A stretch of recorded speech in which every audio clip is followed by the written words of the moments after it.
Ya, tim kuasa hukum Peradi untuk terpidana kasus Vina dan Eki hari ini mendatangi Polda Jawa Barat untuk mendampingi keluarga terpidana dalam agenda pemeriksaan. Tim kuasa hukum Peradi memastikan terpidana Peggy Setiawan tidak mengalami kekerasan fisik selama pemeriksaan di Polda Jawa Barat. Untuk mengetahui bagaimana perkembangan kasus Peggy Setiawan, kita sudah terhubung dengan Bang Jutek Bongso selaku tim kuasa hukum Peradi dan juga penasihat Kapolri Irjen Pol Purnawirawan Arianto Sutadi. Selamat sore Bapak-bapak. Selamat sore semua. Selamat sore semua. Saya ingin ke Bang Jutek dulu. Bang Jutek, hari ini apakah tadi datang ke Polda Jawa Barat, apa saja poin-poin yang didapatkan dari sana? Oke, baik. Selamat sore rekan-rekan sekalian, pemirsa yang saya hormati. Betul, hari ini ada agenda pemeriksaan terhadap 4 keluarga terpidana. Kami dampingi, baru selesai tadi kira-kira jam 4 sore. Ya, di mana ada Kosim yang wakili orang tua dari Eka Ramadhani, ada Madiana kakak dari terpidana Jaya, ada Muran orang tua dari terpidana Eka Sandi, dan juga Kasana orang tua dari terpidana Hadi Saputra. 4 orang klien kami ini diperiksa berdasarkan panggilan Polda untuk kasus pasal 221 ya, OJ ya, obstruction of justice gitu. Demikian Mas. Oke, ini obstruction of justice dari siapa, Bang Jutek? Oke, panggilannya ini masih dalam status lidik, masih dalam penyelidikan. Sebagaimana kita tahu dalam hukum acara, dan penyelidikan itu adalah dalam rangka menemukan ada atau tidak tindak pidana. Kalau ada, siapa tersangkanya. Jadi pasti ini belum ada tersangkanya kalau menurut saya, kan gitu kan? Karena ini masih dalam penyidikan. Kalau sudah naik ke sidik, mungkin baru akan ditemukan siapa ya, sudah ada tindak pidana. Ini masih lidik, Mas. Ini lidik obstruction of justice dalam kasus atau dalam proses yang mana, Bang Jutek? Dalam proses peristiwa 8 tahun lalu, di tahun 2016. Peristiwa 2016. Oke, yang dilidik ini dari total, kalau nggak salah 8 atau berapa orang ya berarti ya? Yang dari saksi yang memang akan diajukan atau dari terpidana itu sendiri? Hari ini kami mendampingi 4, walaupun kami hadirkan 5 keluarga dari terpidana. Yang keluarga terpidana yang memberikan kuasa ke kami ada 6 ya, termasuk Sudirman Ail. Yeah. Sudirman ya. Jadi jadi ada 6. Jadi tapi yang hari ini hanya 4 yang kami dampingi. Oke, nextnya berarti apa nih, Bang Jutek? Nextnya, masalahnya gini Mas, ini yang lebih penting adalah kami ini kan sudah mendapatkan kuasa dari keluarga keluarga narapidana untuk segera menjenguk atau membesuk atau mendapatkan berbincang dengan narapidana. Sampai hari ini dari minggu lalu kami berusaha, kami belum berhasil ya masuk menemui oleh karena status narapidana yang ada di lapas ini sedang dibon oleh Polda Jabar di dalam kasus penyidikan yang menyangkut DPO yang ditangkap oleh Polda, yaitu saudara Peggy Setiawan. Itu sebabnya hari ini ada tim yang ke Komnas HAM, ada tim yang ke Dirjen PAS. Kami ingin menyampaikan, tolonglah kami dibantu dalam menjalankan tugas fungsi kami sebagai pengacara. Kami harus bertemu dengan mereka gitu. Demikian Mas. Oke, jadi tidak bisa ketemu karena para terpidana ini sedang apa tadi sebutannya, Bang Jutek? Dipinjam ya, dipinjam. Oh, dipinjam karena polisi lagi mendalami keterkaitan Peggy Setiawan, seperti itu ya? Betul. Walaupun dipinjam menurut kami sudah baca aturan-aturannya, kami cari dasar-dasarnya, tetap tidak boleh hak narapidana itu ditiadakan. Seperti yang termasuk dalam Undang-Undang Permasyarakatan ya, pasal 9, pasal 7 jelas narapidana punya hak untuk dikunjungi keluarga dan kuasa hukum dan atau orang yang diinginkannya. Baik. Dan itu tidak boleh dilanggar, termasuk Undang-Undang HAM ya, itu hak terpidana narapidana gitu kan. Mereka belum dibatasi. Menurut saya harusnya tidak boleh ya, lapas dalam hal ini tidak mengizinkan kami Mas gitu loh. Itu yang kami mau sampaikan dalam kesempatan sore hari ini gitu kan. Oke. Berarti terpidana tapi ada di lokasi tadi.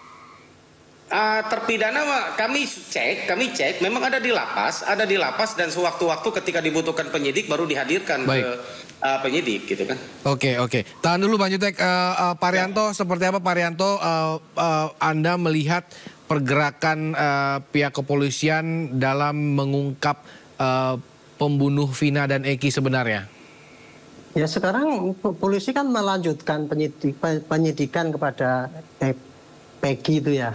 Tapi kemudian itu tadi kan kalau yang dipanggil sebagai saksi itu tadi kan karena katanya itu karena 211, berarti itu kasus lain lagi nih, bukan dalam rangka penyidikan Peggy itu.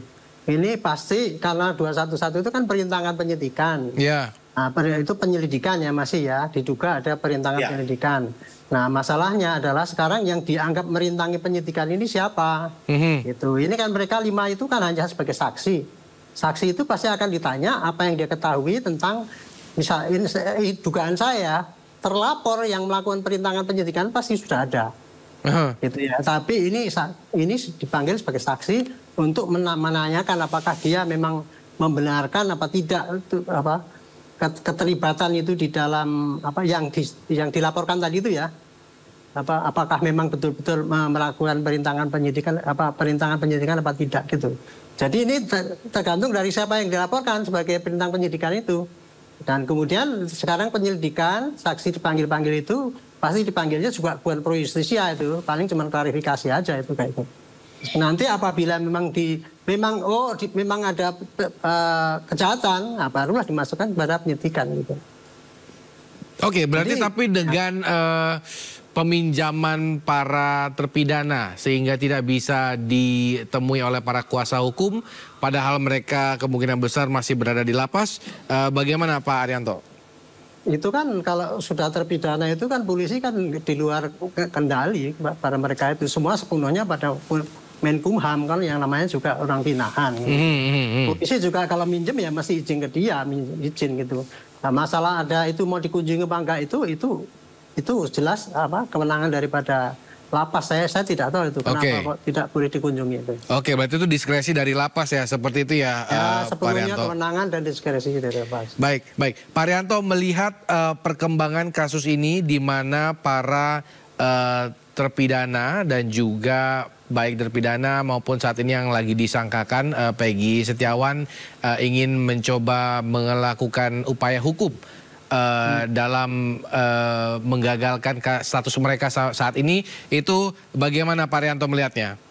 Saya kira itu hak daripada mereka ya, karena mereka merasa diperlakukan tidak adil ya. Itu dulu walaupun itu sudah diputus inkrah, tetapi mereka berdalih bahwa itu dulu pengakuannya karena terpaksa atau karena diarahkan oleh Pak Rudiana dan sebagainya kan gitu kan.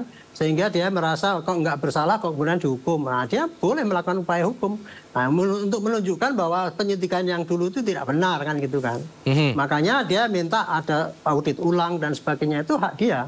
Dan kemudian sekarang meminta bantuan kepada mana-mana untuk mengawasi penyidikan ini lanjutnya, itu hak dia. Dan saya sangat senang itu dengan adanya itu. Karena daripada ribut-ribut dari dulu si Rudiana dituduh sebagai, nyatanya itu kan sudah disidang, sudah disidang dan sudah ingkrah dan sudah dibanding dan sudah kasasi dan sudah nggak bisa.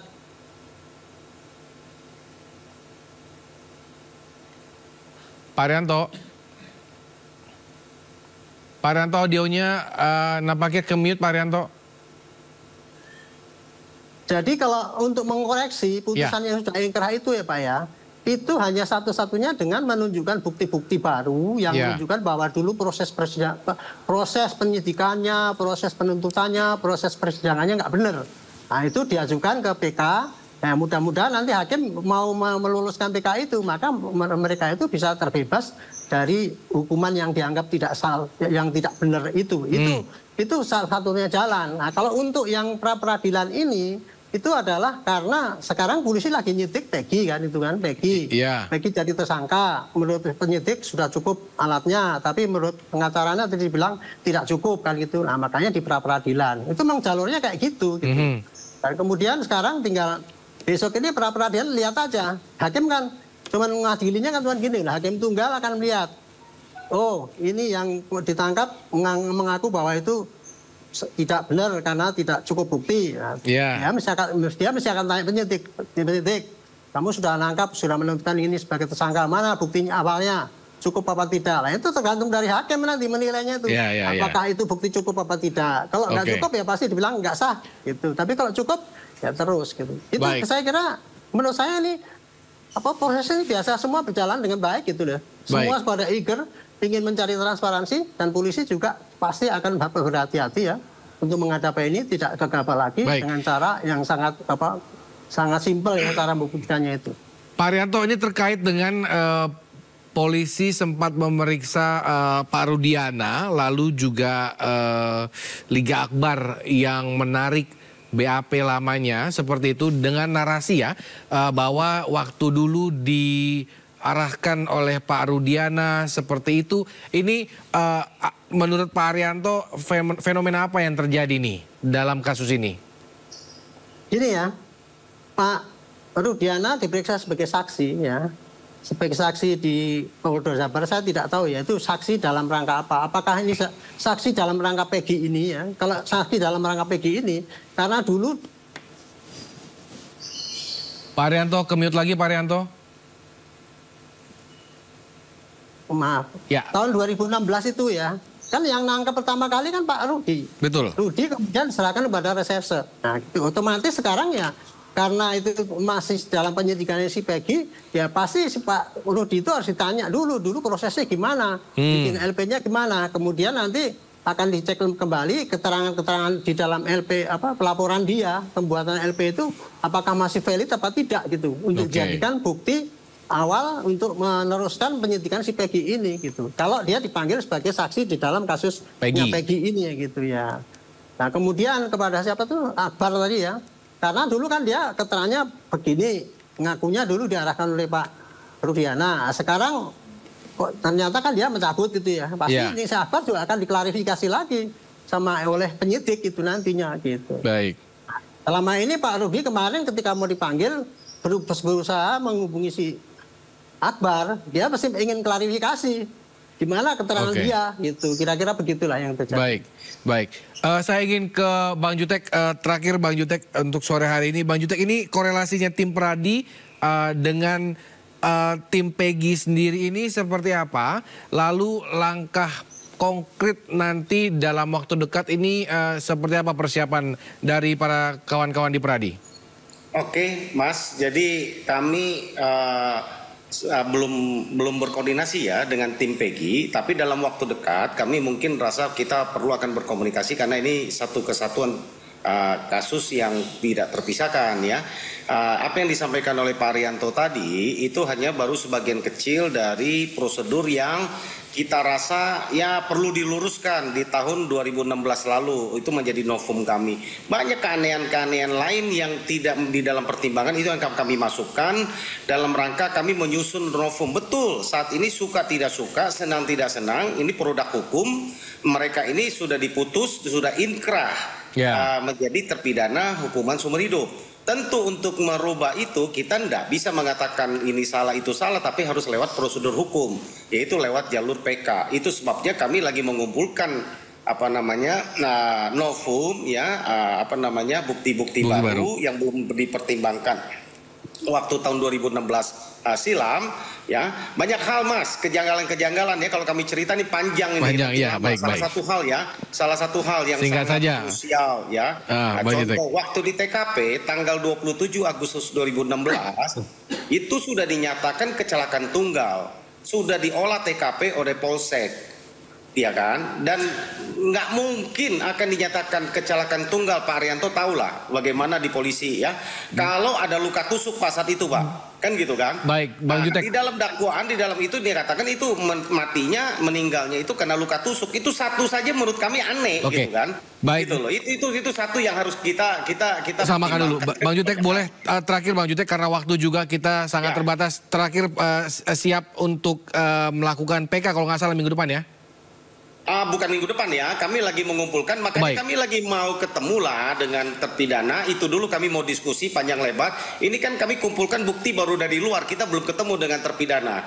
Dalam waktu dekat ini, kalau kita bisa dalam besok lah, paling enggak kami bisa bertemu dulu lah. Hak terpidana ini dipenuhi dulu, kami selaku kuasa hukum dapat bertemu. Bagaimana kami selaku kuasa hukum saja nggak bisa bertemu ini, bagaimana gitu kan? Jadi kami mohon Dirjen Pas dan juga Kakanwil Menkumham ya, Kakanwil Menko Menteri Kehukuman HAM di Jawa Barat, Kakanwilnya dan juga Kalapas untuk mengizinkan kami untuk bertemu dengan para terpidana dan memeriksa. Itu aja dulu, Mas. Terima kasih Bang Jutek dan juga Pak Rianto telah bergabung pada sore hari ini. Kita tetap tunggu dan mengawal perkembangan kasus ini. Selamat sore, Bapak-bapak. Selamat sore, terima kasih. Siap.